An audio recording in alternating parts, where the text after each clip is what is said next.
Hello, everybody. Welcome back to the podcast. It is episode 5. No, 6? It's not 6. It's 5. either 4. I think this was supposed to be the 6th one if we got to one last week. Anyways, they're all on a playlist for you to watch. Yeah, it got a little confusing. We had a rough week scheduling-wise, so videos got delayed a little bit. We're gonna get back on track this coming week. And next week. Yes. Work's been kicking us in the butt. Yeah, it's been making things difficult. All of a sudden, hours have appeared, so we've been required. And they want us available 24/7, so as long as the mall's open. Even before the mall's open. Yeah, basically.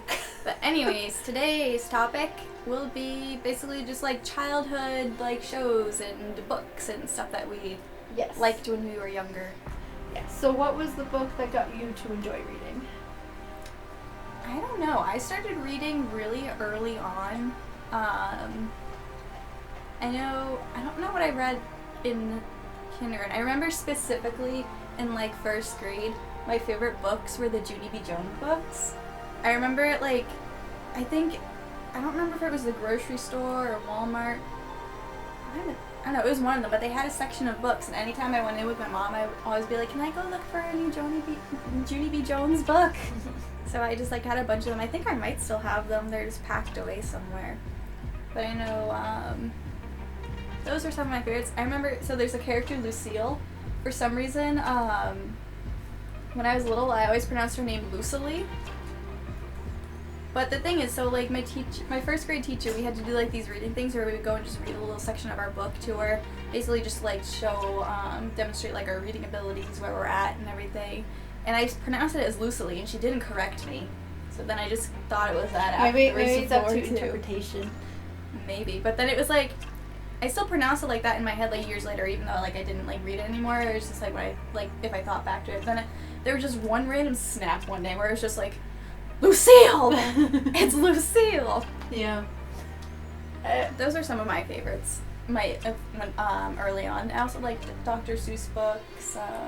Read a few different types of things in elementary school.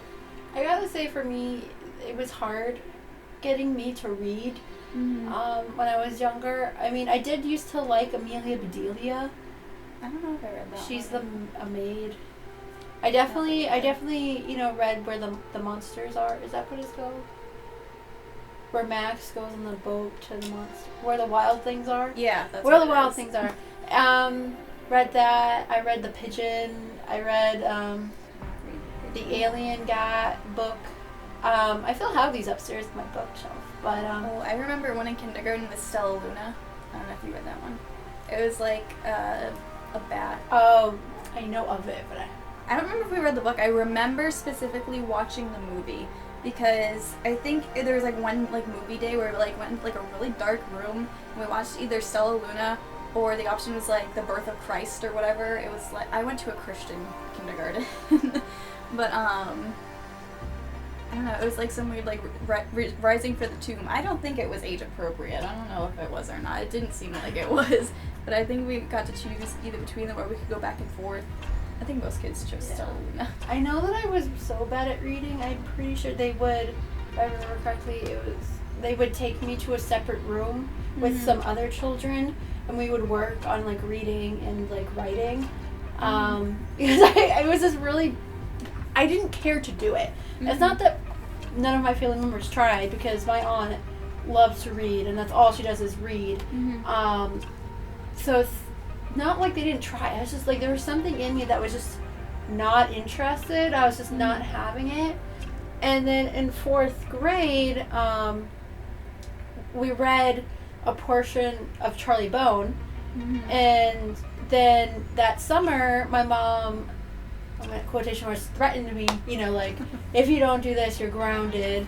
My mom's this summer you must read at least, 2 books, or you're grounded, or she was going to take something from me because my reading was just bad and she had no other option. And she's like, what do you want to read? So I was thinking really hard. I was what do I want to read? And, like, nothing was popping up. It's hard when you're that age because it's like you don't have access to really, like, at least in our days, like the internet or like knowing what's popular or like going to like a library can just be really intimidating because it's just rows and rows of books and like you don't know where to begin. You don't know what you like at that age. So just being like, what do you want to read at that age? It's just like, how are they supposed to know? My mom was, you know, like, is there something you read in school? Mm-hmm. So I just, like, on a whim went, you know, I can finish Charlie Bone. You know, like, we read a portion of it. So we went to the library and I started reading Charlie Bone. And after that, something in me clicked and it hooked. And so then I started really reading really well. And I could finish 2 to 3 books almost a day. Mm-hmm. Then after Charlie Bone, I went to Harry Potter. I read the Deathly Hallows in one day. And I know some people going, oh, you're not catching all the details because you're reading so fast. Mm-hmm. You're like, that's not true. Do you want to quiz me right now? Because I can tell you every single detail. Some people can't. Some people are just speed readers. I know I would go through books really fast. I would just like fly through chapter books. I remember, pretty sure Deathly Hallows came out or was really popular when we were around like 5th grade. Middle school. I want to say. I remember in elementary school when my earliest best friends was like reading it or reading the series. I actually never read the Harry Potter books when I was younger. I still haven't even read all of them. I've only read the first couple. My aunt was really into it, and when I was little, she would, because she was still in school when I was little. Age-wise, my family is a little off, because my Mimi was young when she had my mom, and then there was a little bit of time before the siblings, but she would watch, like, the Chamber of Secrets on TV, and Dobby scared me. So then I thought, this is a horror movie, I don't want to watch it. So then I was not interested in Harry Potter for a long time, and then I read the books. So then, after Harry Potter, I went to the Cirque du Freak.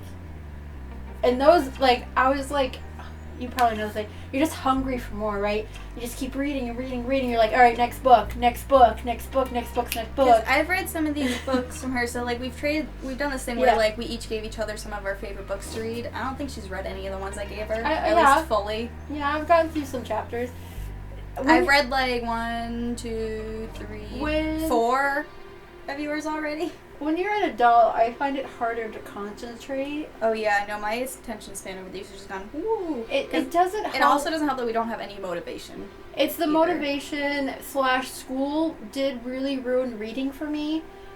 Because once you got to high school... Yeah, we should get into that later. Like, let's keep going, like, chronologically. We'll get back to that, but... Because that can be, like, a whole, like, conversation. But yeah... But, like, I remember the Cirque du Freak, because I read those because, like, those were some of the ones that she gave to me. I thought they were favorite. I thought they were interesting. They weren't, I wasn't like, oh my god, I have to read the next one or anything. Like, they were interesting, not at the top of my list. That's just me. Because Maximum Ride. Yes. See, that is one of my all-time favorite series. I still love it. I own every single book in the series. And I gave her the first one to start. She hasn't really gotten through. You said a couple chapters? And the chapters are only a couple pages each. Well, I was trying to read it, but you know, probably when you were reading mine, we definitely have different tastes in books. The books that because I was reading Max Ride, and it's not bad, but there's not. So when I need to read a book nowadays, I need something to click, and it hasn't quite clicked. Yeah, for me. It takes a bit. I really like it. I know, because that's a science fiction kind of thing. Yours are more like magical fantasy. Horror. I loved horror books growing up. I used to read ghost stories all the time. See, I have I'm not into that type of horror. The Cirque du Freak is a type of vampire horror. And that's totally different. I loved reading novels that involved ghosts and like spooky paranormal things. I still love The Haunting of Derek Stone. Did you ever read that one? That was a really cool one. That was like a boy who, I don't remember it exactly. I think he was in like an accident, and then afterwards he could like hear ghosts, and he was just like stuck in like this ghost war where I think some were like out to get him or something. Wait, I should go back and read it. Are you talking about the one? I vaguely remember this because I never finished the book. Where, let's see how well I remember this. I think this was a series that Meg Blake she got like in a car accident, and there was like this tree house, and there were it was like ghost people. Do you know what I'm talking about? And it was like ghost kids that she joined into. I don't think it's the same one. For something in me saying it's like train. Evergreen or some. I don't know. I can't. No. Maybe I'll have to talk to Meg. I think it was one of her books that she suggested to me, or it was Sam. Yeah, that's a different one. That's not that one. But yeah, that was just some of my favorite things to read. I can't even remember like all the ones I've read. I own quite a few of them. There's one called Ruins. There's one that I also gave her that she actually already owned the book for. When the Splendor Falls. Did you ever read that one, Polly? No, because I remember that I won the Splendor Falls in a contest of some sort. And then I remember that I tried reading it, but then I gifted it to Sam. Because Sam is like even more obsessed with books than we are. It's in your room. That's yours. No, there was another one because I remember I handed it to you and it was like, hey, look, that's on your nightstand. Well, I gifted her one that looked really similar to that one then. I thought it was that one. I could be wrong, but I'm pretty sure it's in your room. And then I think I let you hold on to mine anyways. I don't remember. I think I gave it back to you. I'll have to check. Yeah. Yeah. Another one she gave me to read, Percy Jackson. I really want to read the second one for that. So basically, I want to read the second Percy Jackson and second Charlie Bone, but she doesn't have the second of each one, so I just haven't gotten around to No, for some reason, the second one I've just, like, skipped. We don't have those, so it was like, and I think I checked our local library's catalog, and I don't think they should have Charlie Bone, because that's probably why I don't have it. I probably got it from the library. They didn't have Charlie Bone. I'm surprised, because I rented They might have had Percy Jackson, but I don't think they had Charlie Bone. Because in the library, I rented Charlie Bone from them. That's how it started.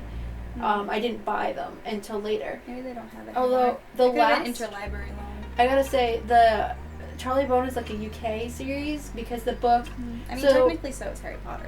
Yeah, but the book I remember wanting really, really badly, but it came out in the UK months and months before it would even come here. Yeah, that's just sad. So they shipped me the UK. So my family over there, they shipped me the UK version, and it's nice. And it's all sparkly, and it looks really different from the American version, and the pages are like different. Yeah, so I have like the UK like covers and from the last one. So I know, like, even like Harry Potter, it's different because like over here it's like the Sorcerer's Stone, and over there it's the Philosopher's Stone. Yeah. I don't know how the cover art is different, or I'm assuming the story itself is still exactly the same. Yeah. You know what's similar to the Percy Jackson series that I was mentioning to Ashley that I also read is the Kane Chronicles. Instead of that, it's based off Egyptian gods. So, like, Anubis and, stuff like that. I loved, like, that's another thing I really liked when I was younger. I thought, like Egyptology and, like, Egyptian gods. Yeah, there's something cool about that. I remember in elementary school, I was reading books about mummification, like, about the process and, like, photo books of, like, actual mummies. I was, like, looking back, I was like, I was probably, like, a weird child. But then again, they don't want children reading that. Why was it in the library at school? So... no, but I really liked reading those. I'm sure Kane a lot of people Chronicles did too. Is really good because it switches between brother and sister point of view, and it's been a while. I should probably reread them myself. And I think they have powers and stuff. Like it's very similar to Percy Jackson, but different gods. So that's something you would probably like. I know Charlie Bone is very similar to Harry Potter too. Was it Harry Potter that I was thinking of? Kind of. It was similar to something, and I don't remember what, but I was just like, this seems very close. Powers, and they would go to an academy. They had, like, different, like, classes based, like, groups based on your, like, abilities or whatever. I don't remember much, because it's been a long time, but it's still a series dear to my heart. You know, have you seen the childhood show of the mummy that came back to life? You gotta give me more information than that. We could go on and on about books, but this is a good segment to talk about some TV shows. I mean, first if we want to get into high school. Oh yeah, definitely. So, in middle school and then high school, they started requiring you to read books. But it's not books that you would want to read. It was books that were, like, assigned to you. I mean, that's also when I read The Diary of Anne Frank then, too. I don't think I read that one.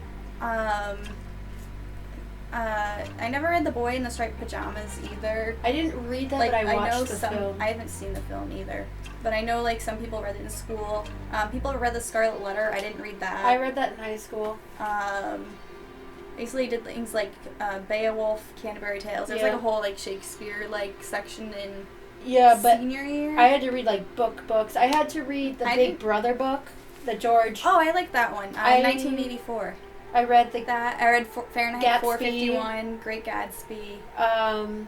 The Grapes of Wrath, Mice of Men. I said that backwards, but whatever. I didn't read those two. See, like, some of, like, big ones that people are like, oh yeah, everybody reads this. Like, I didn't read those. I don't know why, but my classes just didn't. The difference is that I was an A level. So for those, like, even some people that were in the same levels as me and even lower read them too, though. Well, so for those who don't know, our high school had levels. Mm-hmm. B was like an average. A was like quote unquote above, and C was you needed a little bit more attention. Yeah, basically it was like the pace that like you went at, and like how quickly like you learned. So B was like average workload. A level was like a bit, it goes a bit faster. There's a bigger workload. And then there's like honors or AP, which is like, you probably know what that is. And then C was like going at like a slower pace.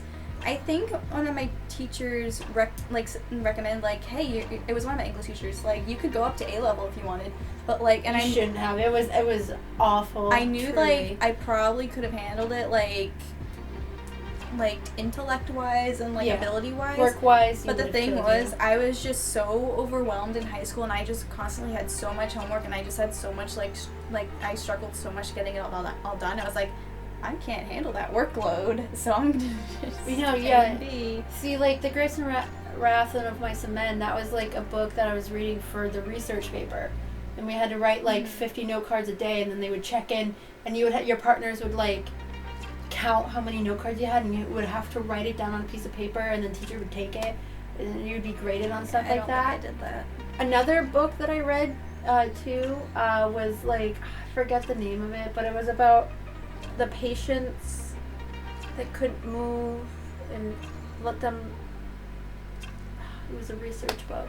I know. I remember reading Flowers for Algernon in middle school. Did you read that one? Mm-hmm. It was sad. It was like this white rat that I think this person bonded with, and I think they both had a brain deteriorating disease. It's like it's a sad book, but it's a really good one, I think. I don't know, I can't remember if this was middle school. Anyways, the point they were trying to make is, because we were reading so much, and it's not even books that we chose or really wanted to read, so I never had time to read on my own, right? Because after I had to read 100 pages that was required, and I had to answer questions, I wasn't up to reading anything else. Like I was tapped, because I have to force myself to read these pages and understand these pages that I just don't even care for. And I fell out of reading too, because like I used to love reading. I would always like read, and then come high school, it was like there was just so much reading that already had to be done. Like she said, you just lose all motivation to like read anything you want to read. And also, like, I just didn't have, again, with all of the workload I had, I was very involved. I was doing, like, a lot of volunteer work. I was involved in, like, several clubs. I was a very busy person. I had, like, barely any free time. So I just, like, didn't have the time for, to read something. Yeah, I read, like, very few reading books. These textbooks, too. And you were required to learn a language, too. So then you're also reading more stuff like that. Were you required to take a language? I didn't think we were required. I thought at least 1 year. No, I think what it was that most colleges required languages, so like they enforced it like heavily on like people. So most people did do languages. I did 2 years of Spanish. Yeah. And I know, didn't you do German? 2 years of German, I think. But anyways, like reading textbooks and history books and doing research papers, or just doing papers in general where you had to just go on the internet and read more. And it wasn't even like interesting stuff. It just took away any love and desire I had to read. It just took it. It sucked it right out of me. And even college was the same way. And I kind of want to go on a little, it's mini like rant, like slight tangent. So it's very much reading nonfiction and like factual things, or like even if it is fiction, it's not like a fiction that you're interested in, or it's like a really old one. Like a lot of fiction that I read was like Shakespearean. Hard to understand. But the thing is, like, schools really need to be letting kids read more fiction, because like I learned like all this. I took a children's literature class when I was working on my associates, and I really liked that class. It was really interesting. But basically, fiction books are just like so beneficial to kids because it helps like encourage creativity and inspiration. It actually teaches empathy because the kids are able to like read this from another character's point of view and put themselves in their shoes, and it's just so beneficial in so many ways. I had like a whole list that the teacher gave me. I'll have to look through like all the paperwork I kept from school and see if I still have that. I feel like I do somewhere. I hope I do, but it's just really interesting because it's just like so beneficial. And it's like a lot of places are going younger and younger, of like schools are pushing very much academic and not like a lot of like free thinking and creativity, where it's like you just really need like, I mean, yeah, you need like facts, you need history, you need like all those important things. Be like but a healthy balance. There definitely needs to be a healthy balance, and I think schools really need to like encourage fiction more and more like creative science, where it's like putting yourself into it. Also, like, huge, letting people pick their books, so it's something that they're actually like interested in and engrossed in, and just something where like it's like a creative project. I remember in middle school, some things that I really liked was like you got to choose like a different type of like project, because like we had to do like book reports on like something they were doing, and we could do like timelines, or we could like create a timeline, or creating dioramas. I loved creating dioramas. Created those in elementary school and middle school. I did one for Percy Jack. I did one for Charlie Bone, and I did one for Charlie Bone. I actually created the academy out of cardboard. Nice. Yeah, but I just loved like creating things and just like ask good questions that actually get kids thinking on like a level that they're able to. Just like help them like comprehend it and like bring that understanding into them. It's just like feed into what they love. Yeah, it's this whole thing that I could go on. But But I think it's just really important, because it's just forced reading, and when you're forced to read, you just lose something. You lose that spark, and it just really drains your motivation. Yeah, you lose that spark to want to like do anything, really. Yeah. It's just so taxing. And I believe I was sitting one day and I was trying to read and I just couldn't. And because my workload was a lot too, I would come home from school, have a snack, do homework, take a shower, go to bed. And that was like every day of the week. And I would only give myself one day off a week. And I remember that I would try to read sometimes, but I just couldn't, because I wanted a mental rest. And even though... Oh yeah, my brain was fried. It's like, you just did 8 hours of school, and now they want you to do 8 hours of homework. Yeah. But also, you can't be on your computer too long. You can't have, like, screen time too long. You have to get this amount of time. You have to get this amount of exercise. And it's just like, even for adults nowadays, it's like you're expected to, like... have like all this time to like do different things, like this amount of time for socializing, this much sleep, this much eating, this much like exercise, and it's just like it's not possible with nowadays, the way that work is pushed on people. When I go to read, I feel guilty because I feel like I should be doing something else, because reading at that point is not prioritized. It's not something, it's like a leisure activity that you could do if you want to relax, but you're like, but I have this list to do, and now I feel guilty reading because I need to go do these other things, and that's taking time away from it. And it's really unfortunate that that's what, like, your mindset, my mindset is sometimes too, and, like, what a lot of people's mindsets are, because reading is very enriching, and, again, teaches, like, empathy. It, like, gives you, like, a little bit of an escape. You don't want to, like, escape too much. Like, escapism to a point is, like, bad, because you don't want to, like, dissociate from, like, reality or anything, but, like... Yeah. It's not gonna happen from like reading a good amount of books, but it's just like I know that it's really just reading is just so good, and I feel like I know I am the type of person where it's like I like hyper focus, and like especially like I doom scroll all the time. Like I'm just sitting there just mindlessly going through my phone, and then like sometimes I'm just like, what am I doing? Like I feel like I just need to make a better habit of when I catch myself just scrolling through social media, like going back and forth between apps, just be like, let's just put this down, let's pick up a book. It's hard. Try to get that back up, because it's like... I've been wanting to spark that love again, so what I've been doing is if I like a TV show that was based off a book, like Good Omens, I got the book, and I was trying to read the book because I really like the show, Mm-hmm. but there's this something missing in me now, and it makes me really upset because I'm trying to recapture what I had when I was younger, when it came to reading, and I've even tried to go back to my childhood books that that sparked that joy, and there's just something missing for me, and I don't know what that is. It's like I went to film school, I watched a lot of films, and now when I watch something, I kind of miss that spark at the same time because now I'm just analyzing, and / I watch so many films that my brain's just like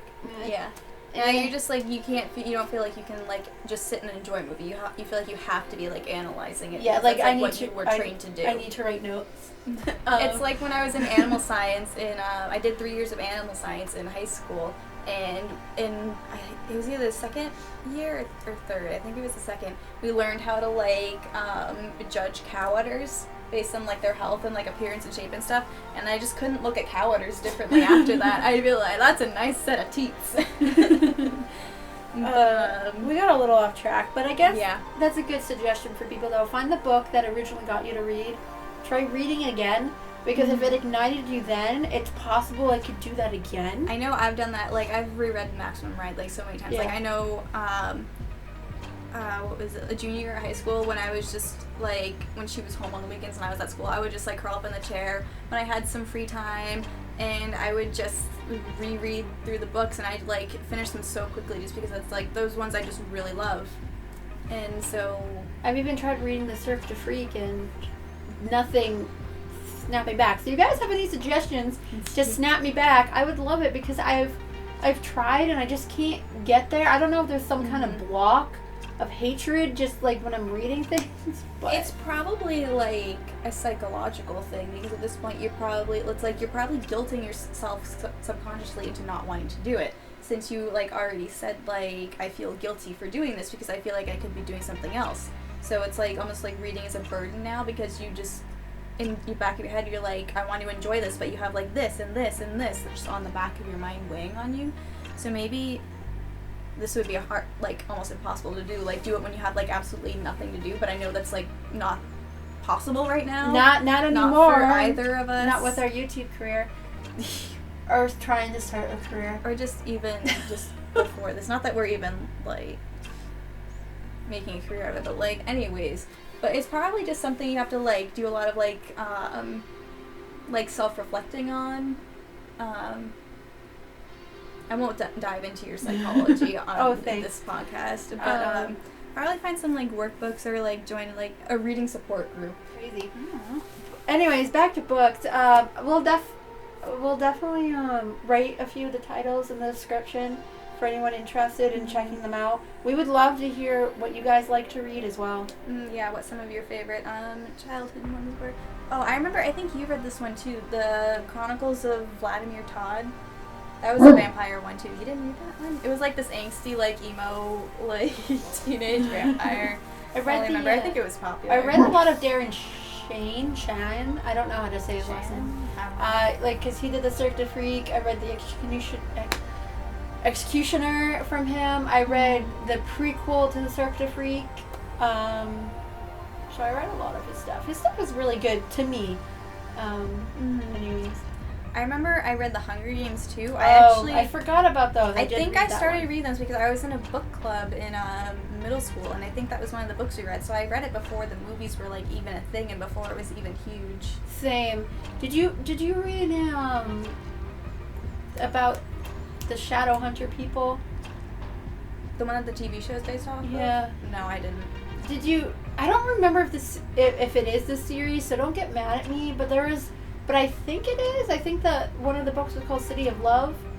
Could be totally wrong. I remember that title. Is that like one of the weird, not like weird, what was it, like stereotypical, like young, like covers where it was like a girl in like a bubble or like a girl in thing and just like in the middle, like a lot of blank space? Because if you know what I'm talking about, there was just a lot of covers that looked like that were like always like front and center in like the middle school book fairs, and I always saw them, but I never read any of them. I think on the cover it was a city. But anyways, I could be City wrong. Of Bones. I could be wrong. That might be Haunting of Derek Stone. I could be wrong, but it was this, like, people that you're rooting to get together, and then at the end of the book it goes, oh, actually you're brother and sister, and you're like, but then it was that like, was not the case. I was mad at the series because they would go back and forth. You're not brother and sister, and they'd be like, oh, yes, and they'd be like, you are brother and sister. I'd be like, oh, God. I was like, stop. So I stopped reading it. That's really weird. I stopped reading it. I'm pretty sure, because I think her name is Claire. I could be wrong, because I did stop reading it because I know I got mad. That sounds infuriating. That sounds like an author can't make up their mind. It got me, like, sick, dude. 'Cause, like, that's gross. Like, here I am getting, like, get together. Like, your brother. You guys are meant for each other. And then it's like, you guys are brother and sister, and you're like. It's like, then why are you making them act like this? Like, did they know the whole time that they were brother and sister? Or, okay, so they found it at the end. Yeah, but then it would go back and forth. So they'd be like, just kidding, Yeah. you're not. How do you go back and forth between, like, how you can be like, whoops, sorry, we misread that. You're not brother and sister. I don't know, but I'm pretty sure it was. I could be wrong because I was a kid. But I'm pretty sure I remember going, oh, God, it's gross. There was also something else that I read that I don't quite remember, but I named my cat after the book. Oh, it wasn't after Space Tunes? What? Space Tunes. Lola. What Space Tunes? Space Jam, that's what it was. No. Looney Tunes. Her Lola was based off the TV show Lola and Charlie. I don't even know what that is. From when we watched it when we were kids. But, Greystone. Crap, I'm forgetting my cat's name. Brimstone? Yeah. Brimstone. I don't remember what that character is from, but that was also a good book from way back. I read a lot. Was it from the cats? I never read it. I had a friend No. who read it, but there was like this book, like series about like warrior cats. No. Or something. That was Dominique's favorite series. Oh, did you like that? Yeah. I don't know what it was. Actually like that. I think there was another similar one that was like about owls. Yeah. Aragon, the series about dragon. Those are Didn't big. read that one, but I yeah. never read any of them. There's a lot of big ones. Like I didn't even know Maximum Ride was popular when I was reading it, just because like I didn't have a lot of friends, so it's like I didn't talk about things. I also didn't really have access to the internet when I was younger. I didn't have it until Well, the internet never influenced me for reading. That's for I sure. wasn't on the internet. Did I talk about this somewhere else, or was this just with you? Gaming for our gaming vlog. We Okay. talked about it. But yeah, so if I did say it later, I just didn't have a lot of access to the internet, so I wasn't up to speed on like what was popular. So I read those, and it wasn't until like a few years later I was in drama club, and we were backstage. I think it was during one of our shows, and somebody was talking about it, and I was like, wait, you guys read it too? And apparently like a bunch of people read it, and I was like, I had no idea that this was popular. Like other people like this. I don't know how popular it was. I don't think it was like super popular, but apparently like a good portion of people read it.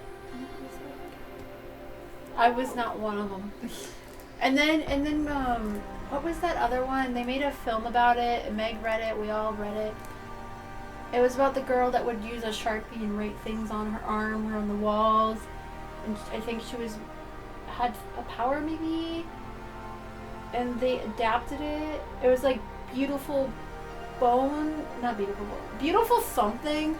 It sounds like a book I read in high school called like The Blue Girl or something, where there's this girl, her skin turned blue. I don't remember if she wrote on it or not, I could imagine that. But like her skin turned blue, and then she was like a ghost, or like she was talking to ghosts, and he was trapped there because of like the gremlins in the school. No. It was a really weird book. It got turned into a film. It was Beautiful something.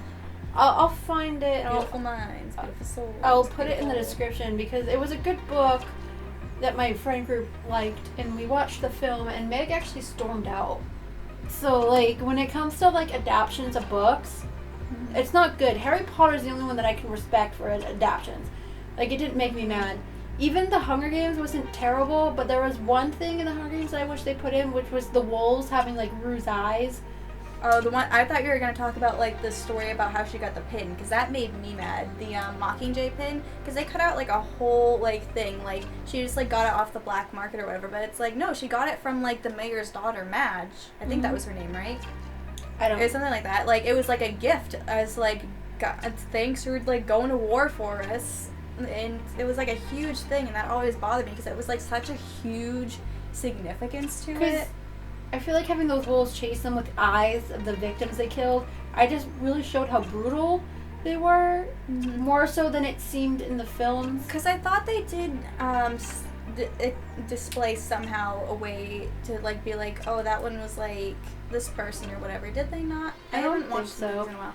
I remember I thought they did really well with the second movie, and I don't remember if I have watched the last two. I don't remember them though. They also tried turning the Cirque du Freak into films.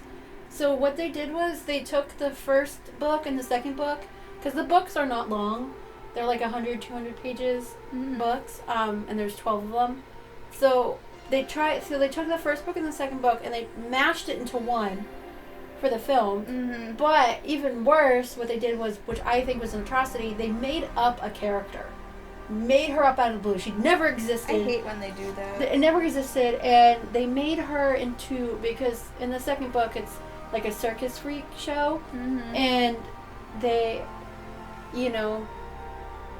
made up a character that was from that, and she had like a monkey tail and like monkey abilities, and I wanted to, they tried turning it into a comedy, and it's not like a comedy. It's not a comedic book. It's not. very dark. It's very dark, and because he does get they were trying to give him a love interest. Isn't he like 11 or 12? He's older than that, but he in the films they tried giving him a love interest by creating this girl. But he did have a love interest later in the series. Because he didn't age, because he got turned into a vampire. So when he met her when he was actually aging, they fell in love, and then he saw her again when she was older. Like a kid, like she was having kids type of age. And he was still the same age. So they completely wrecked it. They never made a second one because I was just like blown out. I was like, why? Why would they create a character that doesn't exist? And why did they smash 2 books into one film? It was like, so I was watching this masterclass by James Patterson. He's one of my favorite authors. He wrote the Maximum Ride series. He was talking about when people want to turn your book into a film adaptation. He was like, be prepared for a lot of changes. Just remember, whatever they do with the movie, it's not on you. It does not reflect your work, and you just have to laugh and just roll with it. And he was like, there's this one book, or this one movie that was based off of a book, and they just added in a random character at the beginning. And he went up to the lead actor or whoever afterwards, and he was like, who the hell was that girl in the beginning you were with? And he was like, was that your mother or your sister? Or I think it was his sister or whatever. And he was like, oh, I didn't know your character had a sister. When he was the one that wrote the book. So it's like, I think it's wrong. If you want to, so I understand that sometimes books have to cut things out because it's too much. And they have to also make a film as if people haven't read it. Because they don't want to seclude an audience. See, that's another thing, I would love and hate Maximum Ride to be a movie. Now, I know that there is a movie out there that was made that I saw, I think, a trailer for or something, because I just came across it, I think, or I heard of it, so I searched it, and it looks not like something I would want to watch and subject myself to. I was like, that is probably going to ruin the books for me, and I cannot let that happen. And then I also was reading the reviews, and apparently it just, wasn't good, and there was one character, I think it was Fang. Apparently they never said his name once in the movie. So, unless you had read the books, you wouldn't know who the hell that is. Yeah, see, I hate that. And he's, a major character. Percy Jackson films were not the greatest either, because I don't remember why, but I do remember when I was watching it that I got mad. See, I had the luxury, I guess you would call it, of I saw the movie before the book. And so, just watching it, as a movie, not having read the book, it's a decent movie. It's entertaining.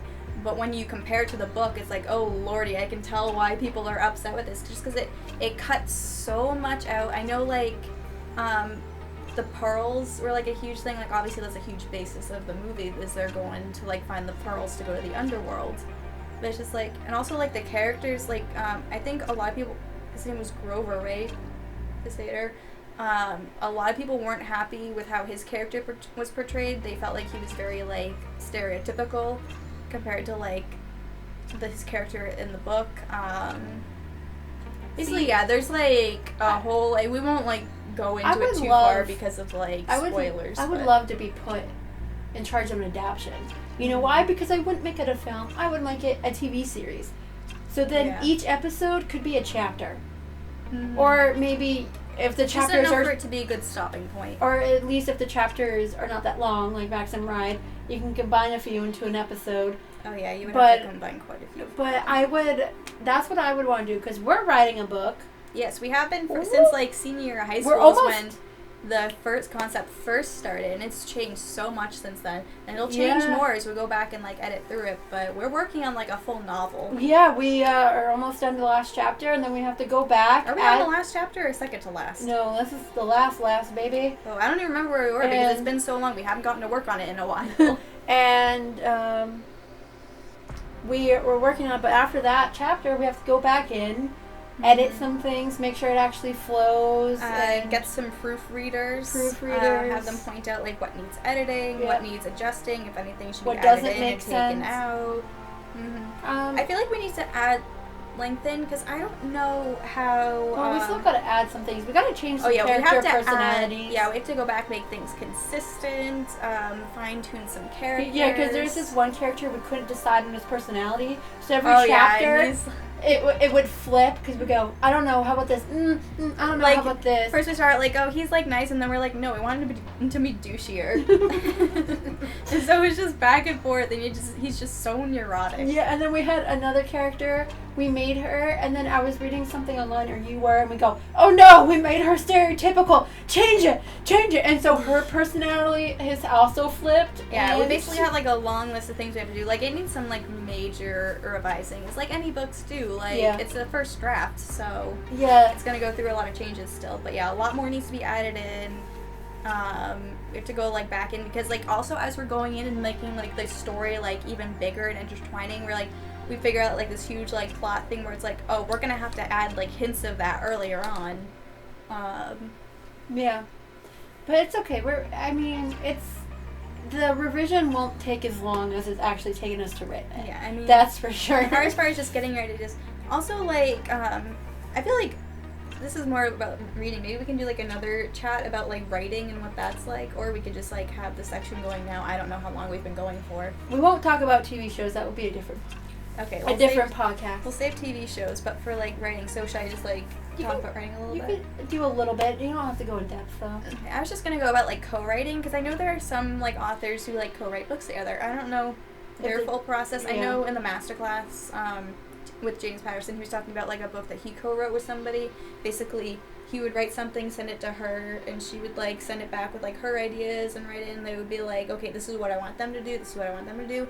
Whereas we're writing it at the same time, so we're both in a it's a Google Doc that we're like taking turns writing. We're both there. We're like, okay, what do you think of this? Someone will write for a bit, and then we're like, okay, you want to take it over? And so we go back and forth. Be like, can you do the dialogue for this character while I do the dialogue for this character, so we have back and forth. We did that quite a few times. I know.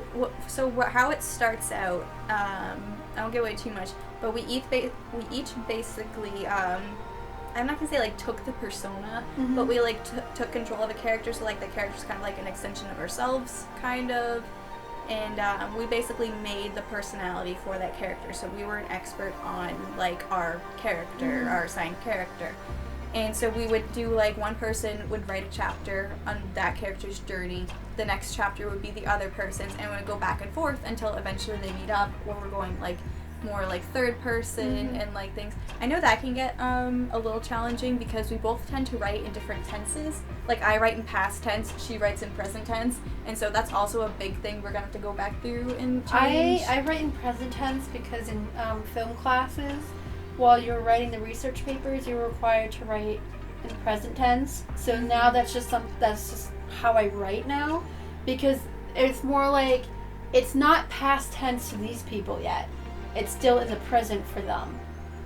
See, that's opposite because I write like how I like the books I've read, so it just makes more sense to me. Like it's easier to write it that way too, because it's hard like getting like descriptions and everything while it's happening in the moment. Because it would be like this film is versus this film was, right? So you want to keep it current because people reading your paper hasn't necessarily seen the film yet, so you can't talk about it in the past because it's new to them. Type of thing. Whereas like when you're writing, it's like the difference of like she kicked in the door and then ran down the stairs whereas then she is kicking down the door and is going down the stairs. It's like, that sounds very, like, I don't know, I guess it sounds more, like, drilled into your head, like, this is what is happening, blah, blah, blah.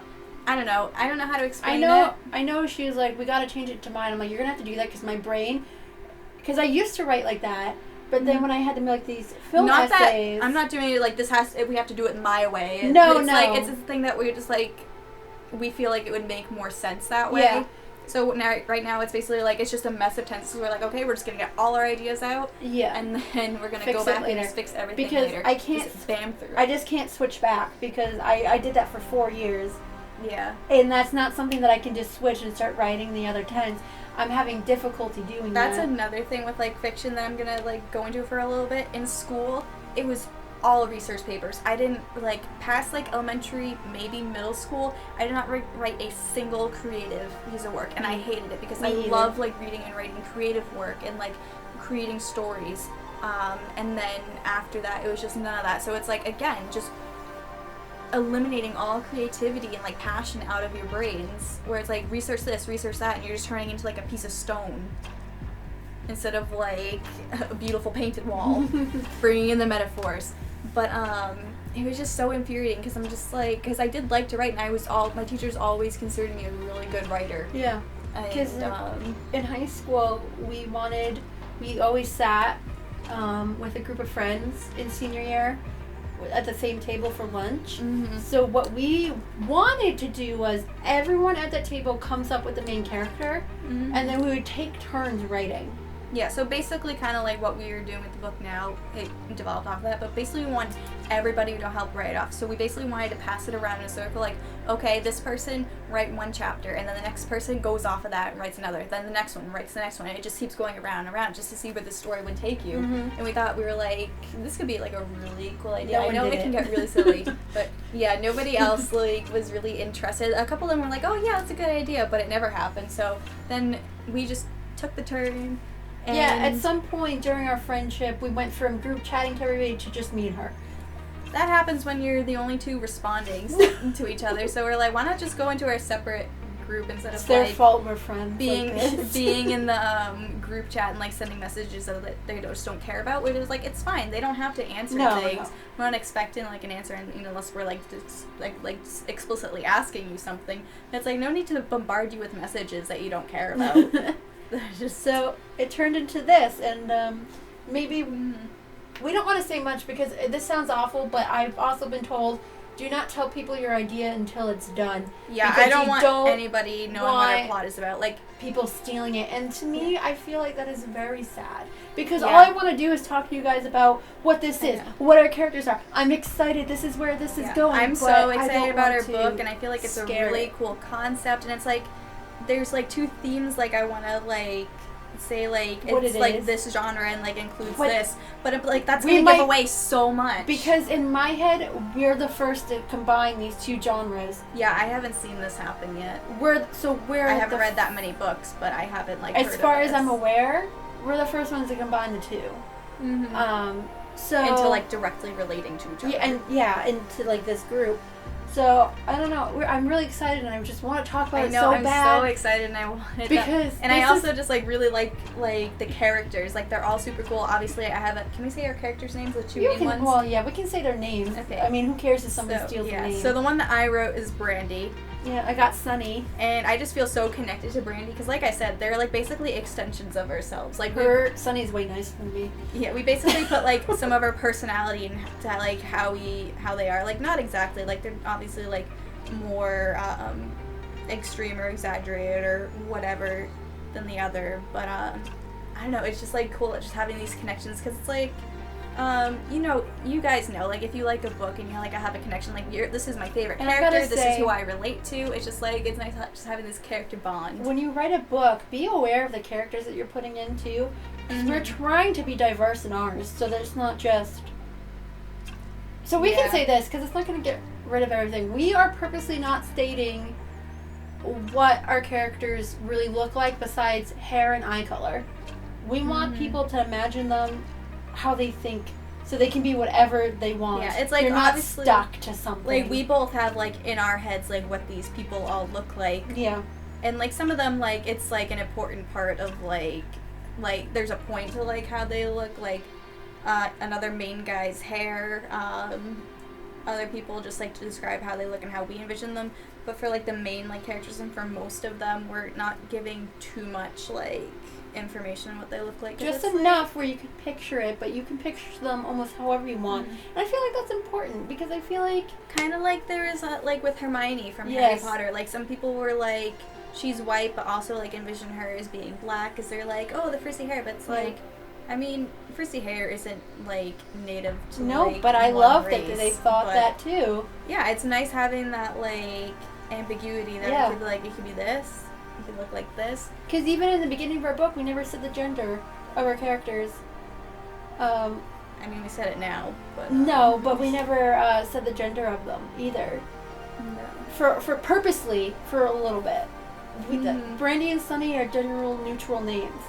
I know you had a reason also for, like, I won't, like, go into it because that's, like, part, like, the plot kind of like, not, like, explaining your character or, like, specifically why your character was wearing something. Yeah, Sunny has a purpose to why she that hasn't is actually the way she is. been introduced at all. I don't know if it will be just because, like, it just doesn't seem like it's coming across unless, like, we were, like, to purposely insert it in there, but it's like, if it doesn't work, then take it out. So if it's in there, it's in there, and if it's not, then it's whatever, and that could be, like, a little editor's, like, note, like, Q&A at a convention one day when our book is huge. Well, just kidding. Just think about it. Woman in apocalypse by herself. You said that's a hint of, like, genre. Apocalypse can be anything. Literally. The world's falling apart. Tsunamis. Taking the world, like the... what's the... I forget what the film's called. Apocalypse is literally anything. Yeah. It can literally mean the, like, Earth is cracking in two, or... There's a lot of different types of apocalypse. Yes. Is what she's saying. So, whatever you're thinking, it could be that. It might not be. Stay tuned. But book is coming 2022 June. The reason why... Just kidding. There is no date whatsoever. The reason why we said that, to connect it, is that we also envision this being a TV show. Mm-hmm. We think it could work. We think it would be a really, really fun TV show. And it wouldn't be a long one, because we don't want to drag their story off into oblivion and stretch it, because we only imagine one book, maybe even two, the most. Well, we have an idea for a second book. It's just kind of probably going to be, like, how the first is received. I don't know. See, the thing is, like, we have an idea for the second book and, like, how to start it, but we don't actually have, like, a story for it yet. We also don't want to push it. Yeah, but I mean, if we have, like, a story idea, then we'll write it, because that's what you should do. If you have a story to tell it. But it's like, if we don't actually think of anything, because it's like I just said, don't push it. We have ideas for it. Like, we know how to, like, we have an idea of, like, how we would start it, and, like, have a couple of, like, oh, this would be a cool type of scene to have in it, but we don't actually have, like, a plot to it, so there's nothing really to write yet. Yeah, I could say for sure, though, that while writing this, I was picturing it as a TV show. Because I know I would say that to Ashley most times. Oh, I could see, this scene, and I was, like, picturing the camera doing something, like, looping around, and I was like, yes, that looks great. And I'm like, cut it out. It's a book, not a TV series. So yeah, that's something I have to remind her of a lot. Like, and I'm thinking, like, sometimes I'll have to be like, hey, you're thinking too much like film. This is a book. It's hard, especially after script writing, the way it's formatted and the way you have to talk in it. You know, you have to, like, relearn that. It takes switching your brain back and forth is hard. One thing I was gonna say, when she said the TV show is probably gonna be short, our book, I feel, is kind of short. So right now it's about, like, 112-ish pages, somewhere No, around I that. thought we had more than that. Is it maybe 120? I thought we're almost at 200. No, we're not near 200. I don't think.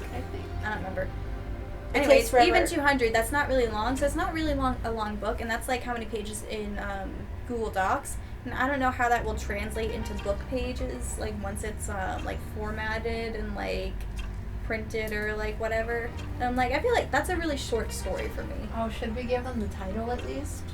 No. The title's funny to me.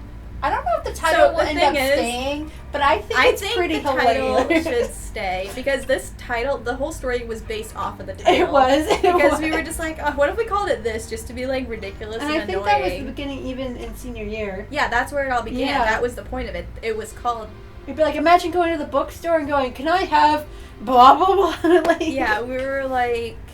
Just this title would be so funny to work with. And we referenced it in the book as well. We're like, so blah blah blah, and like. Well, yeah, we have to reference it in there. Otherwise, what's the point of the title? But basically, the whole story like came off of it. So it started like, oh god, I want to talk about how the story has changed. It has changed. But we would have to do that. We can do like a podcast like way in the future, like after this is like finished and actually like published, and we have to figure out the process for publishing. We know multiple processes though, so we're prepared. We've already done our research. Yeah, so basically it's a huge process, but yeah, that's very fun. I would love to write more books. I have to say, talking about books that we liked when we were younger, this is a book that I would have liked when I was younger. The only thing is we do use swears. Yeah, so. But yeah, I think also writing our book has also, like, sparked something in me, too, because, like, as you can see, we get really excited about our book because we really like the story. It's our love baby. Our love child. Yeah. I say that about Supernatural Junior, too. Be like, I may be embarrassed about it, but I'm always gonna love it, right? You're always gonna love it. That's probably how my mom thinks of me. She's like, I'm embarrassed by her, but I still love her. It's like, how can you not be like, oh my god, like, it went so wrong, but I still love you because it you know, it was, you made it because you wanted to do it, and you were having fun doing it. Yeah. And then you look back and go, like, is it embarrassing? Yeah, but I don't regret it at all. No. I mean, this book is nothing like that, but no, still, you're always gonna love it. Yeah. But what was I saying? How much has changed? Yeah. So, like, once all that is done, I would love to, like, sit down and just talk about how the story has changed over the years, because it went from, like, very different. So it started It's even changed from our outline. Yeah. Oh, yeah. It always, like, because when we're writing, so, like, we create an outline so we know, like, what we want to include and how the story's going to go. But then, like, as we're writing into it, we're just in the zone. We're like, oh, what if this happened? And what if this happened? And what if this happened? And we're just, like, spider webs. And we're just like, oh, we got to include this. We got to include that. We got to tie that together. Because there was one character. And it makes it longer and I think just more interesting. Because every book's got to have that baddie, right? That, you know, put a little spice into the book, right? So our baddie, quote-unquote baddie, there's nothing actually truly evil happening because he's not evil. I don't know. I don't know what you're getting at. But the one character that we have, we wanted him to be like a catalyst for a goal that they had, and then, which was the purpose of him, and then when we started writing him, we started loving him. So we were just like, he took a turn. And then we go, oh no, how are we going to do this? Because he's here for a purpose. Yeah, and we're like, no, we've grown attached. What are we supposed to do? And be like, and now he's not serving this purpose. But I think that's going to make it all that much better, because he's not. So when you put a character in, yes, they need a purpose, but don't make it so they're just thrown in there either. I think it helps because originally when he had that purpose, he was kind of empty, but we gave him like a personality, like became attached to him, which I think is good. You want that. You want that character to have a personality and emotionality, and you want them to be three-dimensional. And so, like, they're all... I hope that they're all pretty three-dimensional. We don't really have any, like... Okay, we have a few, like, that are pretty, like, non-developed, but it's like you're gonna have that no matter what, just because, like, the story isn't completely focused around them. But, my train of thought just completely derailed. Anyways, if you have a bad character, they're bad for a reason. Yeah. Don't... I guess some people in society are born evil and forever evil. You can see that in the world today, but usually there's something, right? Yeah. Abused or...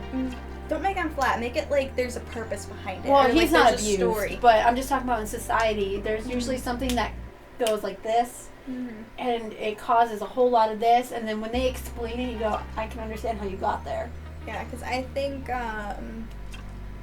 when you're writing a story, even if you're not going to, like, explain a character's backstory and you're not going to include it, I think you should know that character's backstory, because then you can be like, okay, this is why they act like this is why they do this is why they said this like this.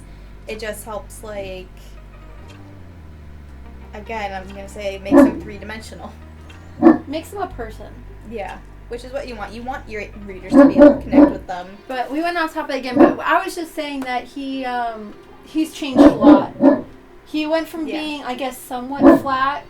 We just need you to spice up the story, versus now he's fully involved. Yeah. He's fully intertwined with the characters, and me and her are like, I'm so upset with what he's getting. And it's like, originally we were like, okay, he has to do this, but now we're like, make him he didn't mean it. Yeah, maybe like, he's gonna do it because he wants to do it, but now it's like, but he meant well, I guess. But oops. Like, so, and now, because like we wanted the other character we were talking about, who we kept saying changed his personality, went from nice to blah blah blah. I think that's also a catalyst because of our baddie changing as well. Because with our baddie being somewhat mean, would have to make the other guy nice, but now that's kind of... Basically, everybody's interactions with each other are changing as they develop, obviously, because just like you're a person, you're going to interact differently with different people, and based on how you're each feeling, it's going to depend on that. So, like, obviously, like, as things like tumble and just like keep rolling with it, keep going with the momentum and clean things up after. Just go with it, because we have a lot of things that we need to, like, we've made notes, like, need to fix. Oh yeah, our entire like work is just filled with comments and like things to go back to and edit, which is good. Like always, we've highlighted sentences to go like the feel. Need to make it make sense though. Yeah, like want the sentence, or like I'll like highlight a word, be like, there's a word I'm thinking of, but I can't think of it, and I just want a better word for this because we've used it too many times, or it sounds too boring. But you know, we've talked a while about this. If you want to hear more about the writing process, we can definitely talk about it more without giving anything away. Yeah. We can talk about things that we know that we can talk about getting better too. I know I would personally love to write more books and just write more. The only issue is that, I don't know, I think it just comes from like a lack of inspiration in life. Which helps. I just don't have any story ideas to share. It helps when you have a co-writer because you got to push each other. Yeah. So like, if I would be like, oh, I'm not feeling like writing today, but I already told Ashley that I was going to write today, so then you have to go and write and you get to push through it anyways. I also read this article once that apparently it's very hard for writers right now because a lot of like their story ideas and character ideas and like different things just come from seeing the world and interacting with people, or just watching things from a distance and being like, I could tie something like this in here. But it's even about dreams. Your dreams aren't original. You take people... You know, if you go out, your brain doesn't come up with a face, it replaces. So you have all of that stimulation that, like, keeps your brain going, and then, like, being trapped in this pandemic where a lot of people have been, like, trapped at home and obviously not being able to, like, be out in, like, public places as much, it's harder for people to come up with ideas. I know I'm going to refer again back to that masterclass with James Patterson. At one point, he was talking about how, like, if you're stuck for ideas, like, try going somewhere else. Just take a break, go back to it later. Take a break, go do something, relax your brain, get yourself in a better mode, and like go and like just look at something, go see the world.